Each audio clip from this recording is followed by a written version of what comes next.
ககனும் சாரதாவும் night driving வராங்க. அதே மாதிரி கேபி பூமியை கூட்டிகிட்டு வராரு. ஏன்னா ககனும் பூமியை மீட் பண்ணுறதுக்காக இந்த பிளான் போட்டிருக்காங்க. கேபியும் சாரதாவும் 2 பேருமே ஐஸ்கிரீம் வாங்கிட்டு வர போகிறாங்க. இவங்க 2 பேரும் காணாமல் போயிடுறாங்க. கேபியும் சாரதாவும் இவங்க 2 பேரையும் தேடிட்டு இவங்க 2 பேரும் மீட் பண்ணுறாங்க. என் அம்மாவை பார்த்தியா அப்படின்னு ககன் கேட்க, என் மாமா பார்த்தியா அப்படின்னு பூமி கேட்குறா. பூமியை பார்த்து ககன் கேட்குறாரு, எப்படி இருக்க பூமி அப்படின்னு கேட்க 2 பேருமே நலம் விசாரிச்சிருக்காங்க.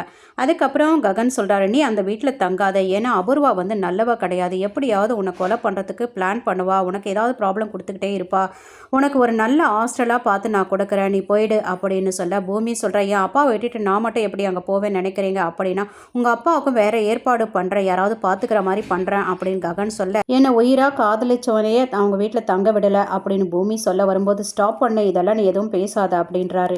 இல்லை, எனக்கு எந்த ஹெல்ப்பும் வேண்டாம், நான் எங்கே இருந்தாலும் என்ன பிரச்சனை எனக்கு வந்தாலும் என்னை காதலிச்சவன் ஒருத்தன் இருக்கான், அவன் என்னை காப்பாற்றுவான்னு சொல்லிட்டு போகிறா. கேபி சாரதா கிட்ட சொல்கிறாரு, பாத்தியா இந்த பிளான் நல்லா ஒர்க் அவுட் ஆகுது பாத்தியா, 2 பேருமே நம்ம மீட் பண்ண விட்டது நல்லதா போச்சு அப்படின்ற. வம்சி நயனி கிட்ட சொல்கிறாங்க, என் பேக்ரவுண்ட் தெரியாமல் என்னை அரெஸ்ட் பண்ணிட்டீங்க அப்படின்னவுடனே நயனி கேட்குறாங்க, பயமுறுத்துறியாடா அப்படின்னவுடனே, இல்லை உங்களுக்கு என்ன ப்ராப்ளம், நான் ஏன் வந்து சரச்சந்திராவை கொலை பண்ண போகிறேன் அப்படின்னவுடனே, அப்போ எதுக்குடா அன்றைக்கி ஓடனேன் அப்படின்னு நயனி கேட்க, போலீஸை பார்த்தா எனக்கு பயம், அதனால தான் நான் அன்றைக்கி பயந்து ஓடனேன் அப்படின்னு சொல்கிறாரு. அப்போ எதுக்கு அன்றைக்கி நைட்டு மாஸ்க் போட்டு அந்த கெஸ்ட் ஹவுஸ் போனேன் அப்படின்னு கேட்க, நான் போகலைன்றாரு. எல்லாத்தையும் கண்டுபிடிச்சிட்டோம் ராஜா, சொல்லு, எக்ஸ் லவரோட ஃபைட் பண்ண அந்த சிசிடிவி ஃபுட்டேஜையும் காட்டுறாங்க.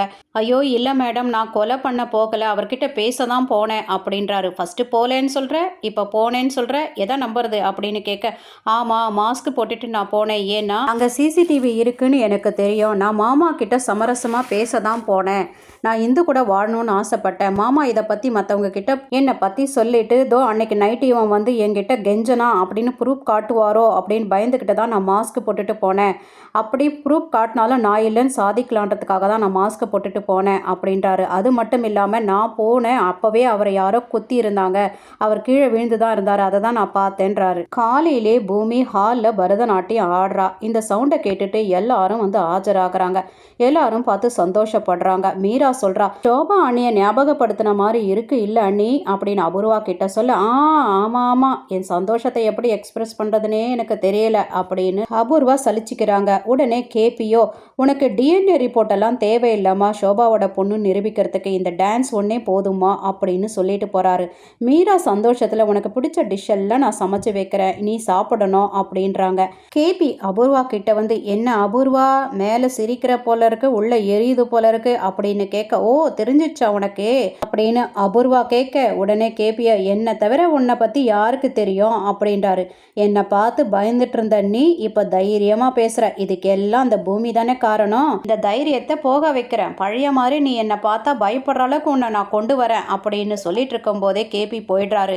அபூர்வா சோபா சந்திரா ஃபோட்டோவை பார்த்து, உன்னை கை கழுவி விட்டேன்னு நினச்சேன், இன்னைக்கு உன் பொண்ணு ரூபத்தில் வந்து நிற்கிற, அவளையும் சீக்கிரம் மேலே அனுப்புகிறேன் அப்படின்னு சொல்லிட்டு அங்கேருந்து போகிறாங்க. மீரா தான் சமைச்ச சாப்பாடெல்லாம் பூமிக்கு கொடுத்து சாப்பிடுன்னு சொல்லிட்டு இருக்காங்க. அந்த நேரத்தில் யாரோ ஒருத்தர் ரூமுக்குள்ளே போய் அந்த சரச்சந்திராவோட மாஸ்கை கழட்டுறாங்க. அதுக்கப்புறம் அந்த அலாரம் சவுண்டு வந்த உடனே எல்லாரும் ஓடுறாங்க. டாக்டர் வந்து அந்த மாஸ்கை சரி பண்ணி வைக்கிறாரு. அபூர்வா உள்ள வந்து என்னாச்சு அப்படின்னு கேட்க நடந்ததை சொல்றாங்க. என்னம்மா ஹீரோயின், நீ பார்த்துக்கிறது இந்த லட்சணம் தானா அப்படின்னு அபூர்வா கேட்க, மீரா சப்போர்ட்டுக்கு வராங்க. அண்ணி நாங்கள் எல்லாம் ஹாலில் தான் உட்காந்து இருந்தோன்னே, யார் வந்தாங்கன்னு தெரியல அண்ணி, பூமி மேலே தப்பு இல்லைண்ணி அப்படின்னு சொல்ல, வாயை மூடிட்டிரு மருமகன் சொல்லி தலையில் தூக்கி வச்சுக்காத, இந்த மாதிரியெல்லாம் நடக்கும்னு எனக்கு தெரியும், அதனால தான் அன்னைக்கு இவகிட்ட நான் கேட்டேன், வாக்கு கொடுத்தால இப்போ என்ன ஆச்சு அப்படின்னு கேட்குறாங்க. இவ்வளோ நம்பினாலாம் வேலைக்கு ஆகாதுன்னு சொல்லிட்டு உடனே ஃபோன் பண்ணுறாங்க ஏசிபி நயனிக்கு. அந்த கொலைக்காரனை பிடிக்கிறேன்னு சொன்னீங்க, இன்னும் பிடிக்கல, எங்கள் வீட்டுக்கே இன்னைக்கு வந்திருக்கான் அப்படின்னு சொன்ன உடனே ஏசிபி நயனி, நான் அங்கே வரேன் மேடம்னு சொல்லிட்டு வராங்க. ஏசிபி நயனி அங்கே இருக்க போலீஸ்கார்கிட்ட சொல்கிறாங்க, வம்சி இங்கே இருக்கான்னா யார் அங்கே அட்டாக் பண்ணியிருப்பாங்க, அப்போ வம்சி பண்ணியிருக்க மாட்டான், அதனால் வம்சி இப்போ விடுதலை பண்ணிடுங்க அப்படின்னு சொன்ன உடனே வம்சி விடுதலை பண்ணுறாங்க. எதுக்காக உங்கள் அப்பாவை ஹாஸ்பிட்டல்லேருந்து டிஸ்சார்ஜ் பண்ணி வீட்டில் வச்சிருக்க அப்படின்னு நயனி பூமியை பார்த்து கேட்குறாங்க. ஹாஸ்பிட்டலில் கூட இந்த மாதிரி அட்டாக் நடந்தது மேடம் அப்படின்னு அவ சொல்ல, எதுக்கு நீ போலீஸ் கிட்ட சொல்லலை அப்படின்னு கேட்குறாங்க.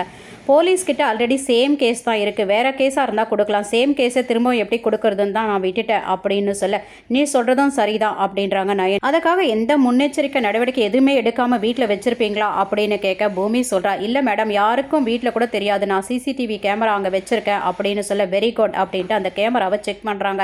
யாரோ ஒருத்தர் வந்து அந்த மாஸ்க்கை கழட்டுற அந்த மட்டும்தான் காட்டுது அந்த சிசிடிவியில். யாருது அப்படின்னா யாருக்குமே க்ளூ கிடைக்கவே இல்லை. சரி, அந்த க்ளவுஸ் தான் க்ளூ அப்படின்றத கண்டுபிடிக்கிறாங்க. உடனே நயனி சொல்கிறாங்க போலீஸ்காரங்க கிட்ட, இந்த க்ளவுஸ் எங்கேயாவது இருக்கான்னு பாருங்க அப்படின்ன உடனே வீட்டுக்கு வெளியில் எல்லாம் சர்ச் பண்ணும்போது ஒரு க்ளவுஸ் மாட்டுச்சு அவங்களுக்கு. சேம் டைம் செர்ரி வெளியிலேருந்து உள்ளே வரான். இந்த வீட்டில் ஒருத்தர் மிஸ் ஆகுறாங்களே யாரு அப்படின்னு நயனி கேட்க, ஏன் வீட்டுக்காரர் தான் அப்படின்னு மீரா சொல்கிறா. எங்கே அவர் என்னன்னு தெரியல, ஆஃபீஸ் விஷயமா போயிருக்கலாம் வெளியில் அப்படின்றா. யார் இந்த மாதிரி க்ளவுஸை இந்த வீட்டில் யூஸ் பண்ணுறீங்க அப்படின்னு கேட்ட உடனே மீரா சொல்கிறா, என் வீட்டுக்காரர் தான் யூஸ் பண்ணுறாரு, அவர் தான் யூஸ் பண்ணுற க்ளவுஸ் இந்த மாதிரி இருக்கும் அப்படின்னு சொல்ல, அதே சேம் டைம் கேபி உள்ளே வராரு. கேபி கிட்ட கேட்குறாங்க, ஆமாம் நான் தான் யூஸ் பண்ணுவேன், எதுக்கு யூஸ் பண்ணுறீங்க அப்படின்னு கேட்க, கார் கழுவுறதுக்கும் டீசல் மாற்றுறதுக்கும் இதுக்கெல்லாம் இந்த க்ளவுஸை யூஸ் பண்ணுவேன் அப்படின்னு சொல்கிறாரு. எதுக்கு இதை பர்டிகுலராக கேட்குறீங்க அப்படின்னு கேபி கேட்க, கொஞ்ச நேரத்துக்கு முன்னாடி தான் இந்த வீட்டில் ஒரு அட்டாக்கு திரும்பவும் நடந்திருக்கு சரச்சந்திரா மேலே அப்படின்றாங்க. குற்றவாளியை கூடிய சீக்கிரத்தில் நாங்கள் நெருங்கிடுவோம், இந்த வீட்டுக்கு ஒரு பாதுகாப்பு கொடுக்குறேன்னு சொல்லிட்டு அங்கே ஒரு போலீஸ்காரரை பாதுகாப்புக்கு விட்டுட்டு நயனி போயிடுவாங்க. அபூர்வாக்கு என்னவோ டவுட் வருது கேபி மேலே. இந்த அழுதுகிட்டே இருக்கா வம்சி வராததுனால.